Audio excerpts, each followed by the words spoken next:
I am truly so grateful for this opportunity to chat with you because I came across you through, I think it might have been Powerhouse Women was where I Oh, discovered you. yeah. And I was like, how have I not heard of this woman before? I'm going to ask you a question though to start before we Yeah, launch yeah. into who you are and all the amazingness that you are. If you had to finish this sentence for me, what would you say?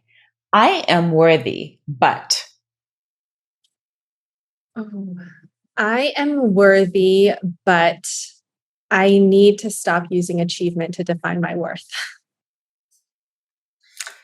what is it about achievement that has led you to feel like it defines your worth? I think I have a pretty good understanding of my childhood and the patterns that were formed. And definitely when I achieved or succeeded or did well, that's when I got recognition or attention from some parties. So that's obviously part of the conditioning and the default behavior. What was it that led to you having the awareness? Because I know that it's a huge part of the work that you do. Yeah. So, what was it that was your breakthrough moment where you realized that this was a pattern and this was a pattern that you were continuing in your adult life? It took a lot of achievement because I think when you hit the milestones and you hit the goals that you're working so hard for, but then you still don't feel happy, you still don't feel fulfilled, then there's obviously a disconnection. Something's off. Maybe my values are off. Maybe I need to do some self exploration. Maybe I need to do some healing. So, let's go for anybody who hasn't heard of you. I think that everybody should. Everybody should because of the really cool work you're doing in the world. How would you introduce yourself? How do you introduce yourself? And I hate that question. Like, tell me about you. And then I ask No, you that question. I totally understand. Everybody needs a bit of context, right? So, my name's Francesca Sitma. I'm the founder and CEO of Mastery. I'm also the creator of Hypno Breathwork and leaning into being more of a speaker and also writing my first book. What's the book about? The book is about the journey to unblock your purpose. So, it's essentially the sort of milestones that we need to heal and repair in order to get clarity, and then the tips and tricks to stay aligned on that path. That is, if I had to say, the most common question that I get asked in coaching is, how do I find my purpose? And so, Mhm. where for you, I know you're going to write the book, and I Yeah. know we're all going to rush out and get it. But if somebody wanted to start, where do you even start to figure out what is my purpose? Because it seems like such a big question. Yeah, it feels like a big question. I do think that there's a very methodological approach to it. Obviously, I created a course around this. I'm writing a book around it, but I would tell people to start with a couple questions. I would start with, what did you want to be when you were younger? When we're young and we're still innocent, we're not jaded yet, we don't have the defense mechanisms, and we don't have people telling us we can't dream big and do the things we want to do. We had a connection, we had a sense to something that we were passionate about, something that we were curious about, something that we had interest in. And typically, there's still a tie to that in some form, but we've just kind of grown accustomed to diluting that a little bit. So that's the first place I would start. And then I would definitely say that we would have to start to observe some patterns from childhood and maybe relationships with our parents in order to peel back some of the layers and get clear again. So, what did you want to be when you were a child? Oh, that's a great question. I wanted to be a lot of things. I think when I was when I was really young, I wanted to be in modeling. And then as I got into high school, I wanted to be a lawyer and then a congresswoman, and then I wanted to write a book. So there was something around being seen and being able to communicate a point of view that was always really strong within me. And to be honest, like I forgot about that path. I forgot about how I loved debate and I loved social studies and I loved kind of standing in a room and sharing my perspective until I went on that journey, until I connected back to that. And I was like, I really care about creating change. I really care about having a bigger platform so that I can share my views because I'm I'm not uncomfortable with confrontation, and I think that can be unique, if you channel it in the right ways. So it was really interesting for me to connect back to those occupations that I used to dream of. And now you talked in your introduction about how you're the founder of an app and you're also a founder of a very specific modality. Can you tell us Yeah. a little bit about what is hypno breathwork and Yeah. how did you end up creating it? Yes. So hypno breathwork is a three-part modality. So it includes breathwork, which is an experiential therapy to really release suppressed emotions, to release energetic patterns from your body, from your nervous system. And then the hypnosis is really powerful because once we get into those deep theta states with the breath, our brain waves are more suggestible. So we can use hypnotic suggestion to actually reprogram and rewire those limiting beliefs and those unfulfilled values and those outdated and flawed identities. And then the third part of hypnobreathwork is really visioning. That's when the insights, the downloads, the visions come through to really give us clear direction on our next action steps to live an aligned life. So the way the modality kind of birthed was through my own healing journey and really trying to discover the most efficient and effective practices to sort of bring to the mainstream, to bring to the masses. And those were three things that I did individually. And I thought, why would we not? Why would we not combine this to create one very effective and results driven process? So I've heard of breathwork and as you said, exactly that, in that, I've heard of breathwork practitioners, I've heard of hypnotherapy practitioners, there are people who help us with vision, but is this the first in the world where someone's brought all three of them under one banner or one modality, I think is more correct. To my knowing, yes, which feels really big and grand. And because it was so obvious in my mind, I was in my hypnotherapy certification. I was like, this is profound. This is transformative. I love this, but I don't know anyone who's going to spend 2.5 hours going through these induction practices and really trying to get into these deep states to create one behavior change. So I would put on a Muse headband and I thought, it takes 4 minutes through the conscious connected breath in order to get into the same states that I'm taking up to 40 minutes in hypnosis to get into. So what if I use that to hijack the first part? And then I brought in the hypnotic suggestion. And because I was doing Dr. Joe visualization meditations afterwards myself, I was like, what if at the end of the 20 minutes of breath, we just went into visioning? And it was just a condensed, compact sort of creation of my own experimentation. So let's take them apart. Okay. So the Yeah. breath work. For someone who's never heard of breath work or never experienced breath work, what is it? Am I just breathing? Like, how does breath work help me access this super relaxed state? Yeah, so breathwork has become an umbrella term. I'm convinced that breathwork will be the next yoga, the next meditation, but there are a lot of different styles. And I think one of the most popular ones right now is Wim Hof. And that's really more of an energizing type of style that's obviously mixed with cold therapy. The type of breathwork that we do is really more to break psychological patterns. So, what happens is we use a conscious connected breath pattern. It's a two-part inhale, one-part exhale. And when you breathe in this circular mechanism to more evocative music, what it does is it starts to quiet down our prefrontal cortex. That's the analytical mind. That's the overthinking, the autopilot, the default responses. And it allows us to start to penetrate our subconscious mind, which is the storehouse. All of your memories, infinite intelligence, anything we've ever seen, been inspired by, read, created, experiences, all in the subconscious. So when you're able to access those deeper states, then you can get to the root. So for example, I'm raising my voice or I'm losing my temper in this relationship. Why? Go into breath. Oh, this is what I was modeled when I was 7 years old. This is how I saw my aunt speak to my uncle when I was 16. This is because I wasn't feeling heard when I was 4. We actually get to the root of the behavior rather than trying to change it from the external and just suppress the actual emotion. We get in, we clear the source, and then we bring in the hypnosis to actually reprogram.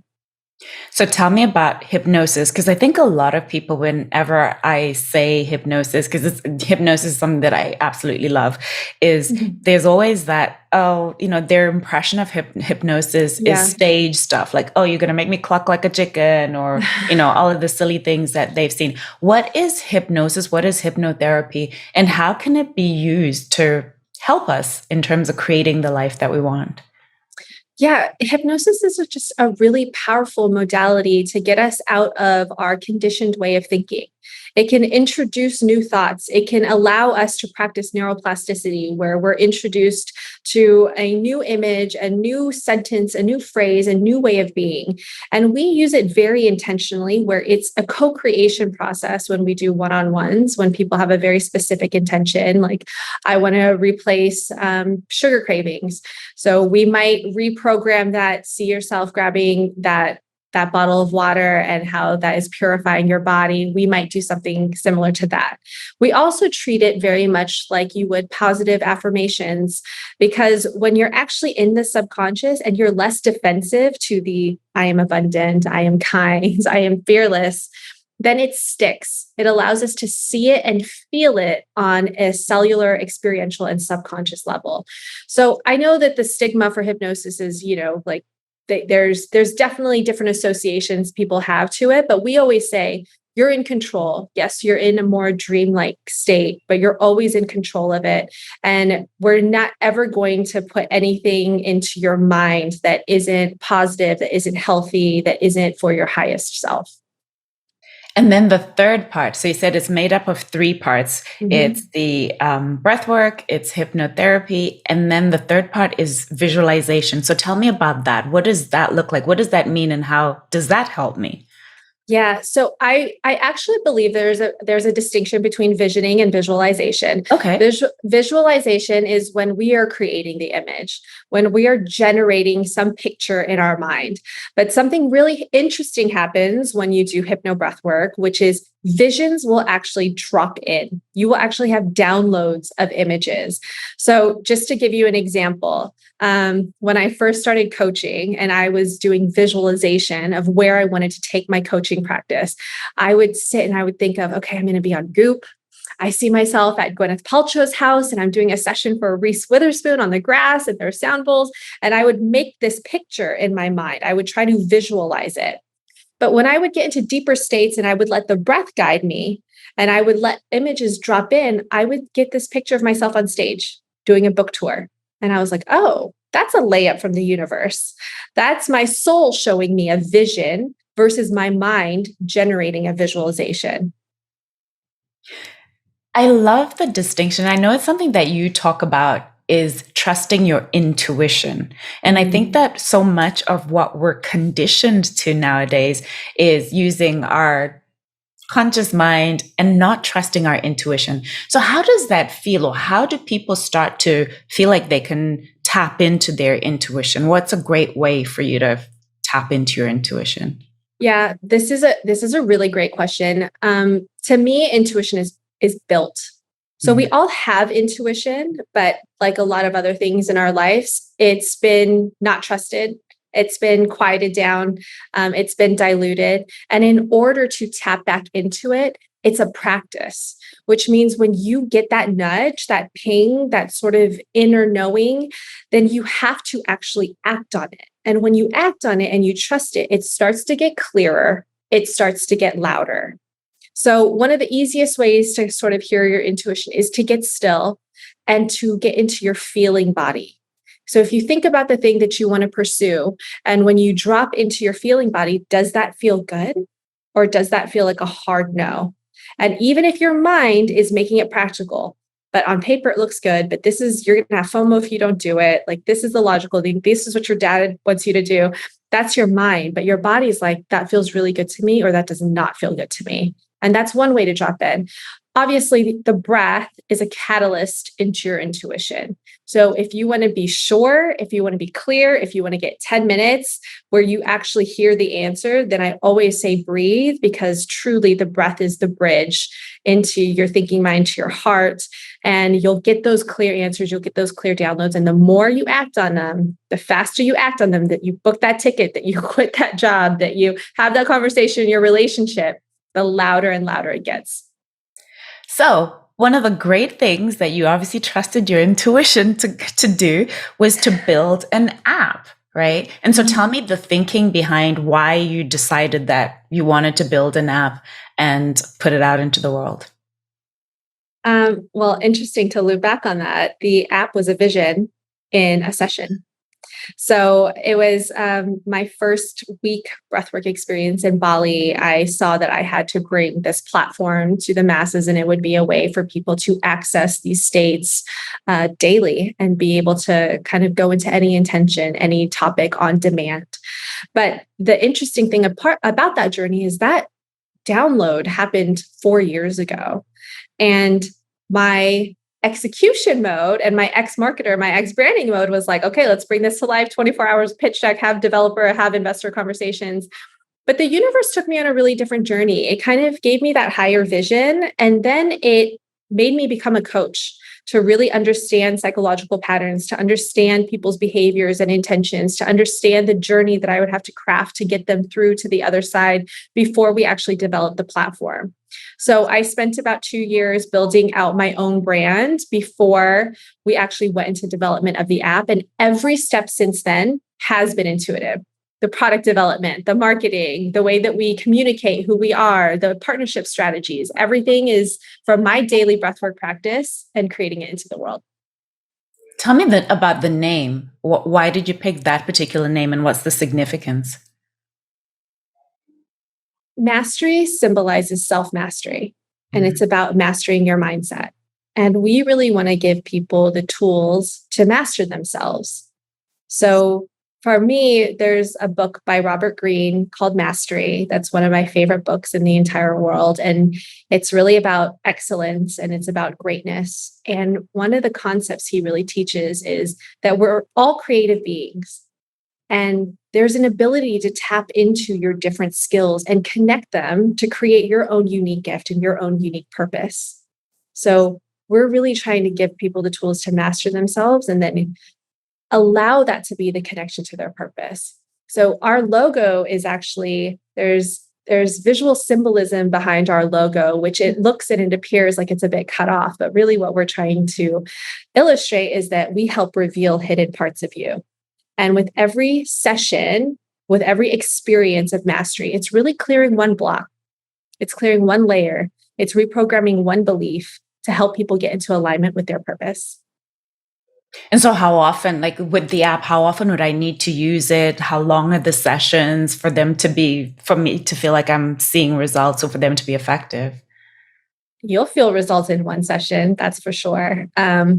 Especially when people are introduced to a new future that expands them. That's extremely euphoric and that gives people a lot of hope and a lot of solace.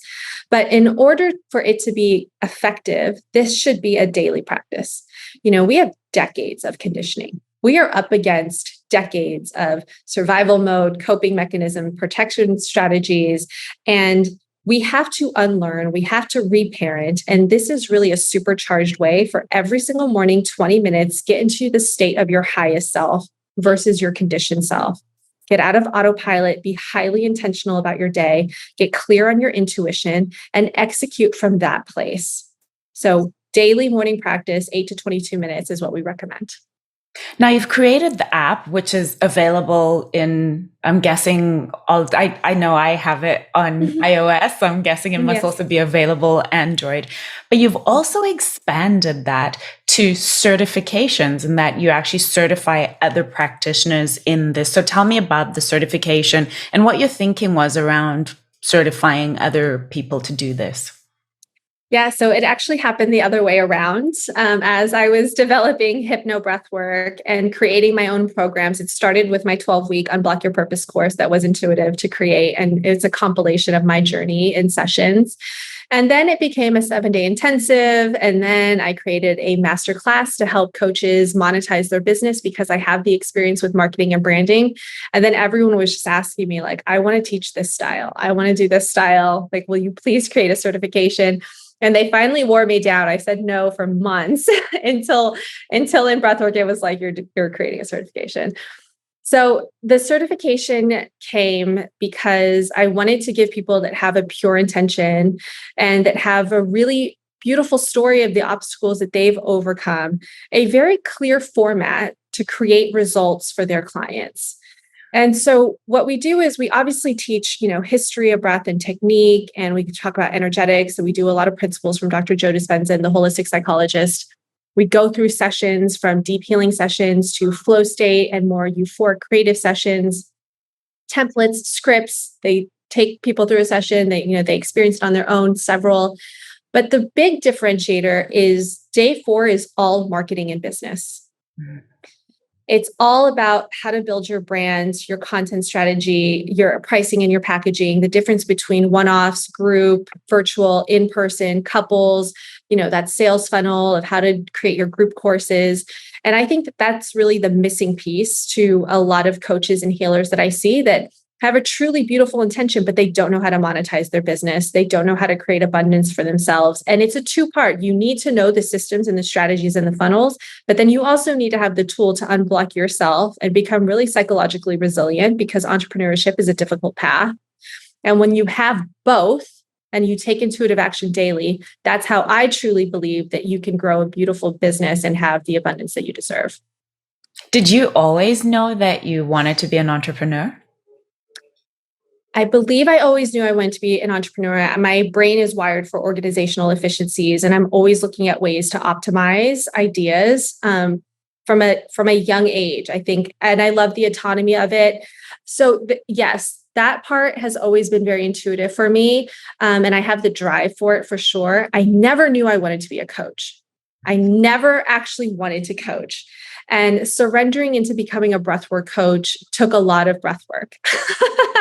I had to do a lot of ego dissolution and imposter syndrome work, and just believe that this was a path that was truly meant for me, because I've seen myself in high business roles and, again, doing something entrepreneurial, even in like marketing and operations roles, but I never saw myself coaching. Because you actually started, as you said, you weren't always a coach, so you weren't always in this space. Can you just talk about how you started, where you started? What was it you did before you were in this world? Yeah, so my career was in advertising and marketing, and I had worked my way up to what I still consider to be the best creative agency in the world, which is Anomaly out of New York. And I was an account director on Google and Marriott before I went client side to the global marketing team at Bacardi. And then I was working on my own idea. This is when I saw the influencer boom kind of start to take off in that role. And I was actually pitching VCs about basically like a Tinder for influencers. For brands to be able to connect. And so and I was so lit up by the process of creating my pitch deck and telling my story and coming up with acquisition and monetization and partnership strategy. So I knew that that was a direction I wanted to go in. I ended up moving to San Francisco to work at a tech startup and get more of an understanding and idea on product and technology. So that was me kind of following some of the cues on the path, but the city didn't do it for me. I don't know who spends time in San Francisco. That's not my personal vibe. So that's when I ended up going to Bali and discovering breath work. And that was a year-long healing journey that I also didn't anticipate. But circling back on the concept of purpose, our experiences, our skills, the things that we're attracted to, our curiosities, our passions, there's a way that they can all connect. And I was going really far on one end when it was marketing and branding, and then maybe on technology, I was really fascinated by. And then I became obsessed with spirituality and wellness. And now mastery has become the intersection of all the things that I love. And I get to step into the role that truly feels purposeful for me. So there's a way. And, something I want to say that I hope resonates with everybody: doesn't matter where you're at now, it matters. Where you're at now matters. And it's a part of your journey, whether it's the skills that you're accumulating, the network that you're building, the relationships, the growth that you're having. It really matters. Nothing is wasted. But the quicker we can listen to our intuition and get on that higher path, we can make the connections to do something that truly lights you up and that can give you abundance for the life that you want to create. That is so profound, because I think sometimes there's a temptation for us to feel like what we're doing right now is a waste of time, or if you studied for something and then you don't end up using that degree, that I wasted my time doing that degree. And so I love what you just said, that it matters. Everything matters. Yeah. And I think there's that quote from Steve Jobs where he said, "You can only join the dots looking back," right? That all of this it'll all make sense in the end. It might not make sense at the time. So what's your big dream for mastery? Oh, I have big, big goals for mastery. One of the visions that actually came through on my last trip to Bali was this huge campus. It was basically a glass dome with all plants everywhere and people coming for panels and speaking gigs. And there's arenas where people get hooked up, so we can track their brain waves and see them going through sessions in large crowds and large groups and doing deep subconscious reprogramming in rooms together with community. So obviously building out like the next Google, Facebook is a dream. My greatest, grandest dream is that everybody wakes up every single morning and they do hypno breathwork to get into their highest state. I think if entrepreneurs got into that state, if VCs, if athletes, if every single person was getting into a more heart-centered place, a more compassionate, a more empathetic, a more creative place, then the world would be a lot better. And eventually bringing this work to politics so that we have greater perspective, greater awareness, greater compassion would make a much better world. If there's someone who I feel like could make that happen, it would be you. Because I truly feel the passion that you have, because sometimes I feel like people are building things because they think that's what's cool right now. But yeah. I obviously, in preparing for this, I went and saw stuff that you've said and other interviews that you've done. And I truly feel your passion for this. Who's a dream for you, or maybe several dream collaborators? Who would you be like, oh, if I could work with so-and-so or bring them in to work with us on Mastery? I'm pursuing all of them right now, so I can just share with you. One of our brand partners that would be ideal is Nike. I think that Nike and the whole vision of just do it, that's huge for us. Action and execution is massive, but it has to be aligned in intuitive action. So their pursuit of greatness is something that I really aspire to be like. So for us to be able to work with them would be really ideal. I'm really manifesting Serena Williams. I think she's another face of greatness and just being able to overcome adversity and have a champion mindset, which is just so powerful. And to me, that's really the differentiators, the ones that keep going and don't give up and believe. So she would be a dream partner for us. I want to work with Tony Robbins eventually, definitely do some work with him. He's my idol. He's my mentor. He inspires me on so many levels as a businessman and as a coach and just a philanthropist. So yeah, I would definitely say that those three would be huge. You talked about energetics a little bit earlier. You mentioned it in passing, and I'm really fascinated to know. So you're in this world, which is some might describe it as woo-woo, right? In the whole breath work and, hypnosis and visioning. And then you're in this other world, which is very masculine energy, which is got to do pitch decks and all of this kind of stuff. First of all, how do you define the two different, your feminine energy versus masculine energy? And then how are you able to bring them together to play so well?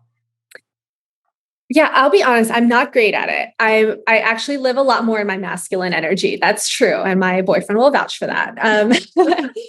But I have, I've tried to do John Wineland courses and understood my feminine and harnessing that more and creating more polarity. But the concept that I really live by, again, is acting on your intuition. And intuition is feminine and action is masculine. And one of my favorite books is Living in the Light by Shakti Gawan. And it's a very, very simple read about how to balance the two. And she says, lead with your feminine and then follow with your masculine. So I don't act and then feel. I feel first and then I act on that. And I think if you do that, and it's from a place of, our logical mind comes in business 24/7. My mind is like, send 50,000 emails to those enterprise clients and get it done. My intuition is like, nurture these three. And so when my intuition comes into play and it's like, nope, these are the words, this is the finesse, be more vulnerable, show authenticity, customize this versus doing 100, only do one, then I go all in on that. Or if my intuition says, when you're going into that pitch, tell the story of your mom. And I'm like, oh, that feels really emotional. And I don't think those VCs are going to resonate with it, but my intuition said to do it. I will act on that. I will honor my intuition on that. So it's truly combining action and intuition and always moving forward that way. So since you mentioned it, I have to ask, what is the story of your mom? Oh, story of my mom.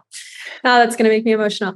So my mom is a Vietnamese refugee, and she escaped her country when she was 19 years old. And that was brutal. It was being separated from, 7 brothers and sisters and her mother, and being on a boat for 2 weeks without food or water. And she ended up in the Netherlands where, she reunited with 2 of her sisters, and she also met my father, and she had me. And ever since then, it was a struggle. I think when you go through something so traumatic of communist takeover in Vietnam and escaping and being away from your family, that wires your nervous system in a way that is constantly under threat. It's constantly under fear, and it's constantly for survival. And when you have a child and you are giving all of your love and all of your, attention to that child to create a better life for them, and then to bring them to the States, I think for me, I just want to honor her sacrifices. So it's interesting. As I've tapped more into that story, I've spoken to a few VCs, and they're like, "Oh, immigrant founders they're on a different level." And I'm like, "Oh, is that a known? Is that known?" And they're like, "It's known because you have a different mentality. It's not work to you. It's not a career to you. It's a duty. It's a mission. It's a responsibility." And I was like, "Holy, I feel very seen right now."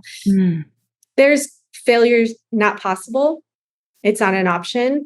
That drive and that relentless grit to honor her and create a life for her because of the opportunity she's given me, that's like in my DNA, Have you been able to go to Vietnam to see where your mom came from? I have. I've been there a couple times. And it's a different place now, like there's definitely such beautiful parts. And I think for my mom, it's actually still really difficult for her. She's only been back one time because she still associates it to some painful memories. But I honor very much my Vietnamese heritage and culture. And I think that the whole lineage of the sacrifices my grandmother made to set up her children, and then what I've seen my aunts and uncles go through to move to Europe and to move to America to survive and to provide us a life of no scarcity. We always had food on the table. We always had clothes on our backs. We always had a nice home. And that takes a lot. That takes a lot to create that lifestyle for your children. And I've just seen how hard they work, and I've seen how much they've been through, and I just want to pay that back. What's your greatest fear right now? What is my greatest fear? I really don't have a lot of fear. I don't feel a lot of fear. I know one of the smaller fears I've been feeling recently when I go into investor meetings is if they don't see the vision and they don't believe in it, that could dilute my belief.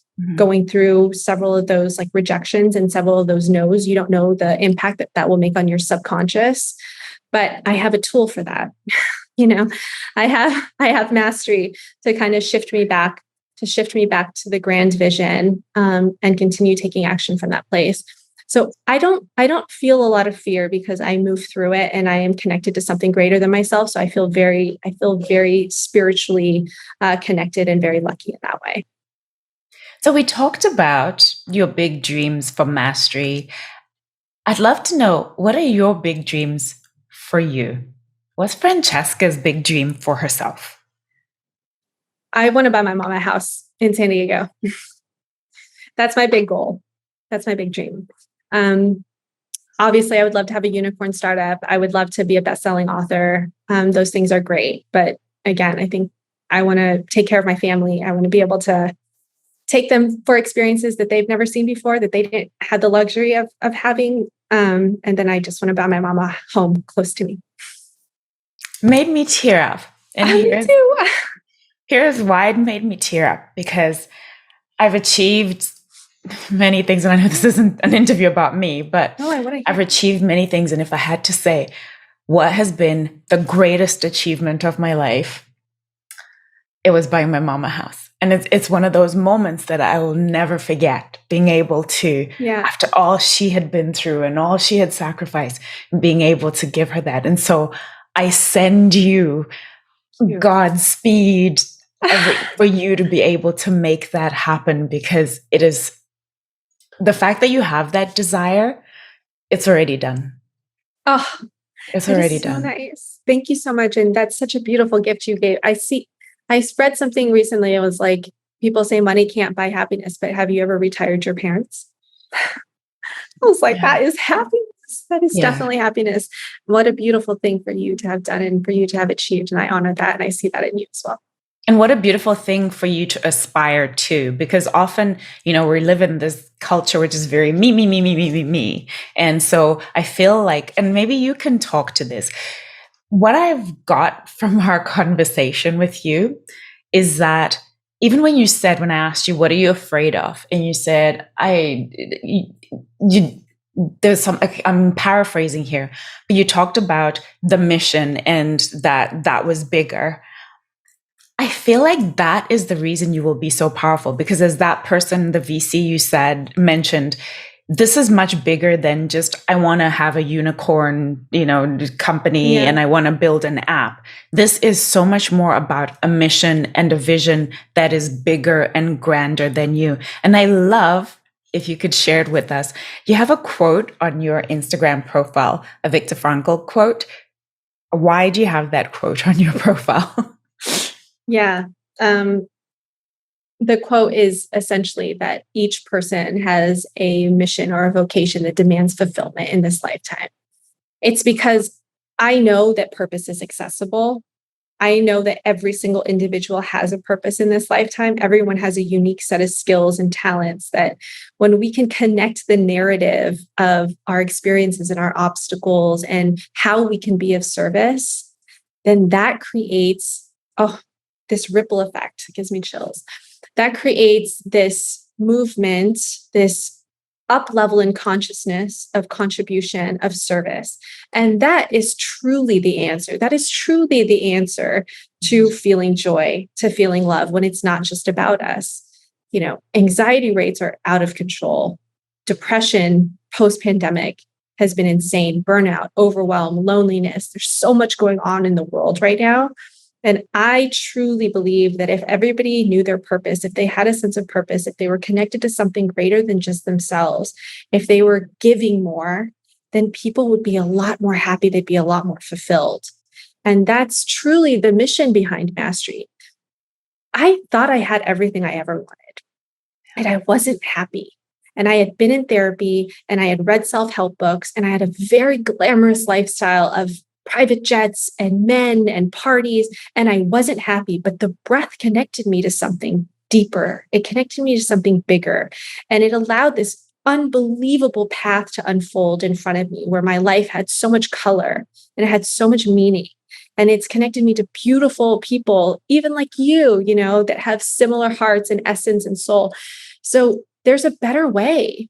I know that there's a better way. And I just want this brand to be that for people. I want it to be accessible for them to feel better, to feel peace, to tap into something bigger. And I just think that the world can be a better place one breath at a time.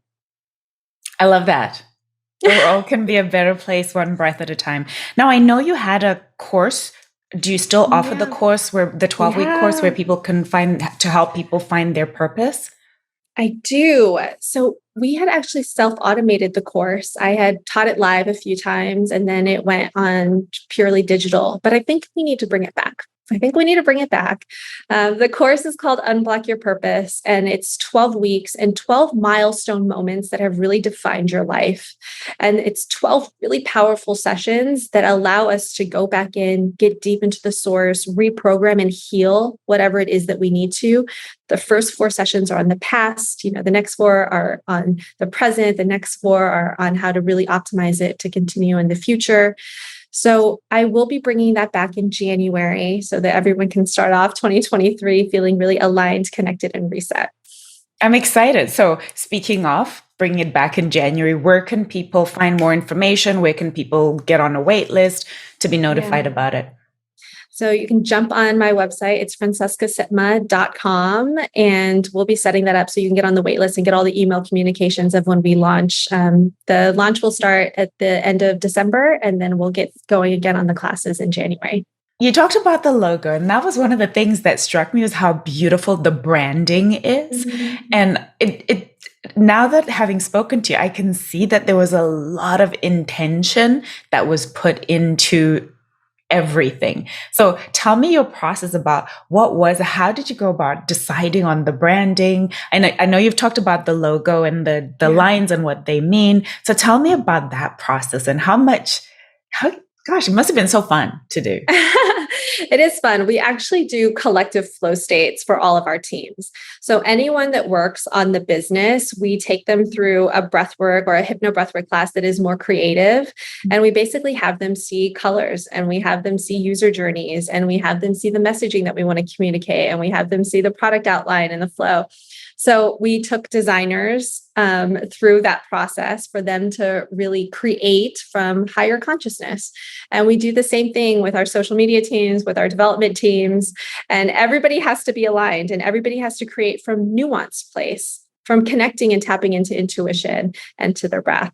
So it's been really fun. And all of our ideas, event ideas, what dates we do it, how we want to bring it to life, it all comes through Hypno Breathwork. And where can people find more information about the app and sign up for it? And, tell me a little bit about how it works. Is it a month to month? Is it a package? How does that work? Yes. So you can find Mastery. It's Mastry on the Apple Store and on Google Play. And there's a 7-day free trial. So you guys can check it out and see what sessions resonate with you. Again, there's 8-minute and there's 22. I always recommend the 22-minute sessions for the full experience. 8 minutes if you're rushed in the morning and you just got to get a little bit of breath in. And we actually just launched a new feature update, which is called How Are You Feeling Today? And you basically put in a scale of 1 to 10, how you're feeling, what area of your life you want to work in, and how you want to feel afterwards. And it'll auto-populate, it'll auto-generate for you 3 custom options so that people can get exactly what they need that morning. You're a powerhouse. And I know it's a good conversation when I feel inspired, where I'm like, oh, I want to be a better person. You're truly such a delight. And your website, what's your website where people can find more info about you? It's francescasitma.com, or you can also follow me on Instagram. It's at francescasitma, and I'm always posting what I'm up to. So you started by finishing a sentence for me. I'd love for us to finish with you finishing a sentence for me. Mm. I am valuable without being productive. I love that. And I am so grateful for this opportunity to have spoken to you, to connect with you. I truly mean it. I literally feel like, okay, I need to get up from here and do something productive. Beautiful.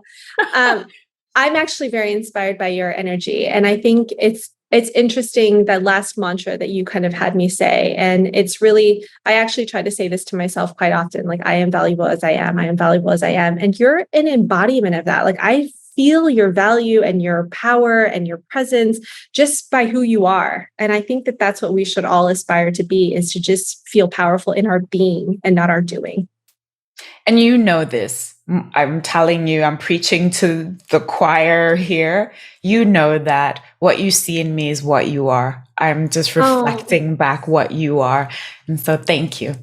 Thank you for making time for me today. Thank you for the gift of all that you are doing and all that it will do to change people's lives across the globe.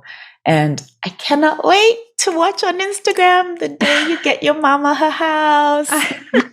Hopefully soon. Thank you so much for having me. Thank you. So much love to you. Thank you.